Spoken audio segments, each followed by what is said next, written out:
Hi, I'm Megan Elliott, co-founder and managing director of GingerCloud Foundation. Thanks so much for joining us for Series 2 of our podcasts, Creating Inclusion Ambassadors. The aim of this podcast series is to provide a platform where people can share their stories of inclusion within their communities.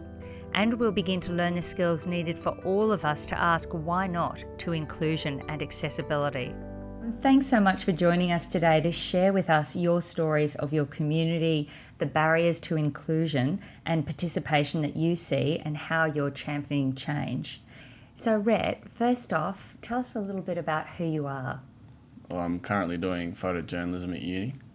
I went to school in Toowoomba and have now moved back down to Brizzy to go to uni. I've been a part of the Modified Rugby for 6 years now and currently work as a support worker, kind of stemming from my coaching role. Well, tell us a bit about your family and some of your values. Obviously, we know your mum really well, and what sort of influence you think that might have had on the person you are today. Well, actually, it was because of mum that I got into the MRP as a bit of an accident. She sent me an email. I thought it was a extracurricular kind of training program, and then I was like, yeah, I'll do it. And it turned out to be the MRP is a bit different than what I expected. So yeah, it's just me and mum. My grandparents have now passed. They were a big part of my childhood. I suppose of any kind of family value that she's really ingrained in me, that's kind of it's got me to where I am today. It's to make sure your word's impeccable. If you say something, you say you're going to do something, you do it. What do you think about how school shaped you as well? Obviously, tell us a little bit about Toowoomba Grammar School and your experience there, and it's a pretty special place. I love Toowoomba Grammar. I'd gone to 3 schools before grammar, and grammar really kind of put an emphasis on service. I'd started in the Modified Rugby Program a year before I went to grammar. And then in my second year at grammar, the Modified Rugby went up to Toowoomba, so I was able to continue it up there. I think I'd be a very different person if I didn't go to Toowoomba Grammar. Yeah, I was very grateful to, have such a great experience. What other things do you think have influenced your thinking? Because obviously we'll talk a little bit later on about all the other things that you do, because our experience of you is you're very modest in terms of what you do and the way you shaped young people's lives, and that's part of what I'd love to chat with you a little bit more about. But you've got family, you've had school. What other experiences did you think really helped shape you? Is there anything else that you think is really important? I was quite keen on following rugby after school professionally. I don't think I would have ever made it, but it was a dream. And so then there was a trip to Nepal, like just a kind of a holiday trip the school was organising. Yeah. And so mum said she didn't want me moping around the house or holidays, so she sent me on that. And I saw a pretty different way of living. I saw, Nepal's a third world country. You see some things you would never see in Australia. And then later that year, I spent 2 months in India on a school exchange, and the exact same thing. Yeah. So I suppose getting away from that adolescent schoolboy mindset, rugby's the world or party's the world or all this stuff, and kind of realising how lucky we are. A sense of empathy, I suppose, is ingrained with that perspective. And understanding that we have a lot to give. And I think that's something that, in terms of what you're doing now with uni, can you talk a little bit about the photojournalism and why that's so important to you? I think it's such an incredible. I've seen some of your images; they're amazing, and we're really shaped by that experience. So yeah, do you want to share a little bit more about that with us? I think photojournalism is important because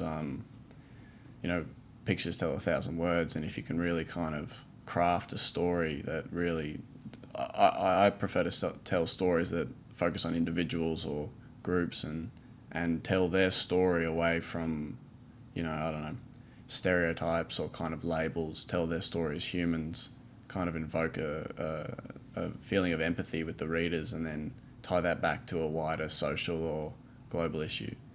And connection is that key element about what community is all about, isn't it? Too right. And so I guess just stepping back a little bit more, you mentioned that we've known each other. You've been part of our community for 6 years. Do you want to just go back a little bit more detail from the beginning and share a little bit more about that story? The first year I was with Jake. So this is during the pilot in 2014? Yeah, 2014 pilot. I was a mentor and my player was Jake. Yep. And Jake's very intelligent. So you'd have other players who, you know, it's a modified game of rugby, and Jake had learnt the game, the rules, you know, off by heart. And he was very particular with the rules, and he knew the rules. It's like, these are the rules, this is how we're going to play, this is how I'm going to play. Yeah. But yet other players who, you know, would need leniency, you know, they couldn't get the rules, they didn't have the learning capabilities to understand the game. Yeah. And for the first half of the season, when that would happen, Jake would run off the field screaming and crying. And by the end of the season, it was pretty awesome to see not only him staying on the field the whole game, but you know, staying on Suncorp, you know, in front of thousands of people for the whole game. Yeah, it was pretty profound, and it wasn't something I was ready for, but I think it's something that I'm very grateful for, having that experience. Because how old were you then? 14. Yeah, see, was that one of those, if you think back now, was that a bit of a light bulb moment for you? Yeah, absolutely. At least the start of one. I think my 6 years in the MRP have been a light bulb moment all in one. You can share the story, or if you don't want to tell it, I will, but how the MRP got to Toowoomba. Oh. Do you want me to tell a story, or do you want to? Oh, no, I can tell it. Well, so I moved up to Toowoomba in 2015. That year, with the help of my mum, I commuted down each Friday for the weekend to coach a team at Ashgrove. So for people who don't know Brisbane and Toowoomba, about how far is that? About an hour 45. Yep. So every Friday afternoon? Yep. Yep. And then the next year, I had a chat to my housemaster, and he was pretty keen to bring it up to Toowoomba. So we had a chat with you guys, and yeah, we ended up starting a team at USQ in 2016. So can I add a little bit more to that story? Yeah, sure. So I had a phone call from your mum one day, which was just one of the things I remember so clearly. She called me and she said, "How do you feel about the MRP going to Toowoomba?" And I went, "Oh, look, I think that'll be great at some point." And she said, "How about like next year?" I went, "Yeah, sounds great." She said, "Because Rhett has organised for all of this to happen." And you were 15 at that stage, weren't you? Oh yeah, 15, 16. And I remember thinking to myself, I just couldn't tie my shoelaces at 15, let alone organise something like that. And I remember walking into the meeting with Mr. Noble, and I think Paul Hanna was there at the time, and you had a clipboard with notes, and I just remember sitting there thinking, such a special young person. I know you hate it when I talk, but it's a really profound thing to have that happen, and it's one of the memories that I honestly cherish most about the MRP, because one of the things when we created or foresaw this is we always thought and knew it would benefit our kids. It's the player mentors and the young people and the coaches that we didn't anticipate the impact that it would have. It's such a profound thing to see that influence on someone else's life, and with the alumni, which is why we're doing all of this, is the thought in our mind was, how do we help shape more young people like you? That vision of the person who drives inclusion, who's a leader in disability inclusion, and that's really how we see you. Yeah, it's one of those, I'm not sure if I've ever told you, but it was such a strong memory that I have about the impact of what that was like. So thank you for my pleasure. And now, of course, did we say at the beginning, so explain what your role is now within the Modified Rugby Program. So did you explain you were a coach and a little bit more about that? I'm a coach at West Colts. Uh-huh. So Colts is it's 13 to 18, Yep. around about. Yeah. We have a few blokes that are a bit older than 18, and I'm an alumni ambassador. So the alumni program's about once players move out of the MRP, they're still a part of the community, and they're still included. Well, talking about ambassadorships, I think that brings us to another question about your community and the influence that you're having, not just within the Australian community, but the global community now as well. So do you want to share a little bit about what your role is at UNICEF and what that means to you? So I'm a UNICEF Australia ambassador, young ambassador. So I got a year and a half term, and we kind of our main role is we go around our respective states and consult with young people and kind of figure out and listen to what their problems are. Then we funnel it through to politicians with a report that we take down to Canberra in August, I think. Yep. And how many people in Australia have that role, and what was it like kind of going through that process? So there's 10 of us. There's 2 from Victoria and New South Wales, respectively. Yeah. And then there's 1 from every other state or territory. So we had to apply by sending a resume, writing an essay, and then if we got through that stage, we had an interview. I'd sent through the application a few months earlier, and I got a call on a Thursday morning. It was 11 o'clock, and I was still in bed. And I got a call. It's like, "Hi, I'm Vanessa from UNICEF," and in my head, I was like, "I don't have any money. I'm 19. I barely have enough money to pay my rent." And then I got it, and then I got the interview, and actually swore at Vanessa when she told me I got it. I couldn't believe it. But wow. Yeah, no, it's pretty awesome. And so what have you already done in terms of that role, or is it only just started? Like, what's the lay of the land look like for the year in terms of that role? For the past 6 months, 7 months, we've had a week of training in Sydney at the UNICEF office. Mm-hmm. And then so we've just been kind of conceptualising how we're going to run our consultations, what questions we're going to ask. I've met with my local member, Trevor Evans. Our consultations have started. My first consultations will be in the middle of February in Toowoomba. Yep. And then a few more through March, and then towards April. There's some side projects as well. So we do a lot of work with the Child's Right Commissioner, Megan Mitchell. Yep. So far, it's been mostly planning, but as term 1 kicks in, that's when we get into the bulk of our work. Okay, great. So, Rhett, a little bit more about your community. What does community mean to you, and who do you think is in, or who do you see as in your community? I think community is people that know you, understand you, and include you. It's a support network and a social group, kind of all in the same. I'd say a big part of my community is my rugby team here at Brothers. My mates from school and university, my mates from the MRP. My family, obviously, mum and stuff. How do you see yourself within that close community? What do you see your role as being? I don't know. I suppose just a part of it. Bit of a joker. I don't take much seriously. It's interesting though, isn't it? Because community is really important to you. Mm. It may not have been conscious all that time, but you are making such a significant impact in terms of your community. So it's obviously a very important value to you. Mm. Have you had much thought about, why that is? Because some people may not do things to move and create more community, which is what you're doing.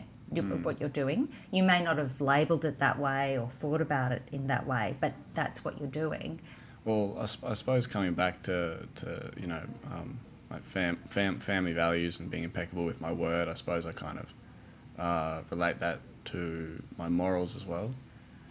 So I suppose it's just I see a need for inclusion. I see kind of a need for community, and then I don't know. I suppose it's the only thing to do next is to actually kind of cultivate that community. And it's interesting, and that's, I guess, which really leads us to the next question is, that's really important, but what are some of the barriers that you have seen or experienced for inclusion and participation, whether it be not just the MRP, but obviously you've been in Nepal, you've been in India, you're working with UNICEF, so you're having a much broader base than potentially a lot of other young people your age. So what are the things that you see? I suppose in terms of inclusion for people with disability, I think the biggest thing is a level of understanding, a level of empathy. For so long you have people with disability and their families so isolated from their community, almost like a bubble to the side. Such a powerful image. Yeah. So I suppose kind of that understanding that people taking the time to think a bit further than the label of disability. Yeah. Kind of seeing them more as people, taking the time to get to know them, to understand them. I suppose in a broader scope, in India I spent a month at a school and that school had a special school. It's the exact same thing there. So before this school came in, there was 9 villages in the area, and the kids with disability, they wouldn't have names. They'd be called deaf or dumb or stupid or blind. Oh, really? Wow. Yeah. And then this school came in about 12 years ago, and it went into the villages, and they're like, that's not the case. They're human beings. It's just they're a little different to you.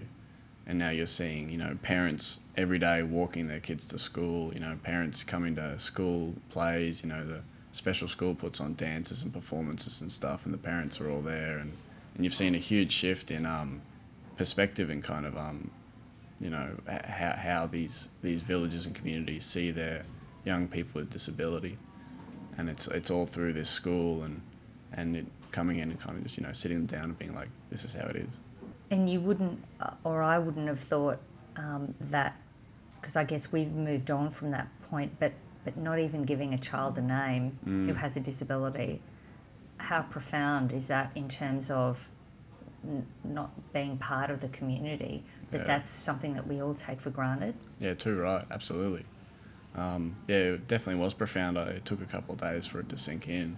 And while it was sinking in, I was in class with these kids running kind of programs with the mainstream school and the special school, and they're just kids. Yeah. Really. And I'm kind of thinking that these guys didn't have names. They weren't sent to school. They were just left to kind of hang around the village all day. I can't imagine what that experience would have been like, but it really helps me understand now. You're so blessed in terms of that broad range of experience that you've had through school and family, and we really see you as truly as an inclusion leader. There's so much that with your experience that we can share with other people. So thank you, and thank you for doing this today too. That's right. The last question is really about, why do you think inclusion matters, and what are some of the actions that you've taken some profound actions, but what are other actions that people can take to increase the inclusion within their own communities? I think inclusion is important, because I think if you look at it kind of 5 years ago, before the NDIS really kicked in, I see the Brisbane community as able-bodied men and women, able to kind of go out by themselves, look after themselves. Yeah. And I suppose that's not our community at all. Yeah. And I suppose inclusion is kind of popping that bubble that I was talking about before, and bringing a large part of our community into the fold of an actual community. I was at a talk once, and he was talking about compassion, and he'd done a lot of research with homeless people. Mm-hmm. And what he was talking about was literally just look at them and smile. When you see someone on the street, it's pretty normal not to look at them. Yeah, so true. And you can kind of imagine, you're there and you got hundreds of people walking past you every day and not one of them looks at you. Yeah. And you really kind of start to doubt your humanity. So I suppose in a sense it's just kind of, looking at them, smiling at them, and kind of just, including them as human beings. For me, it's kind of when my friends ask me about the modified rugby, it's just talking about it. Yeah. It's just talking about, what I've learned about how, disability is just a small part of what makes up these players and people as human beings. I suppose when you kind of having those small conversations, and those conversations are sinking in, it's kind of like hopefully that's going to be a ripple effect out to other people. One of the things that I often say to people is that inclusion isn't a privilege, it's a human right. You're right. And I love that the things that we get to talk about, is not just what we're doing with rugby, but helping people think differently about what it means, and that it's like the expectation that everyone has the right to be included, everyone has the right to participate, and it's not someone going, oh yeah, it's great to have you involved. It's like, actually, we're a fabric of the society that adds such value to other people's lives. And that's one of the things that over the next few years that we'd really love to be able to share, is that we don't come with a cost. We come with incredible value in terms of how we help young people think differently, the way we've connected families. I was talking to someone the other day, and some of the incredible problems that our families find ways to solve, so many corporate environments could learn so much just from incredibly agile problem solving, and that we all have value irrespective of what our own developmental pathway is, because we all have something to contribute. Absolutely, yeah. I just want to say thank you. We are so grateful, so I get all teary, that you've been involved for such a long time, and seeing you grow as a young person from that start to now be at uni, and to have this incredible role within UNICEF, and that you're still here with us now, means a lot, not just to us, but to me and to Ant and to Max and Lara, and so thank you. No, thank you. No, I always say, I think I've gotten more out of the MRP than I could ever give. So it's a pretty amazing thing you guys are doing. Thank you, Rhett.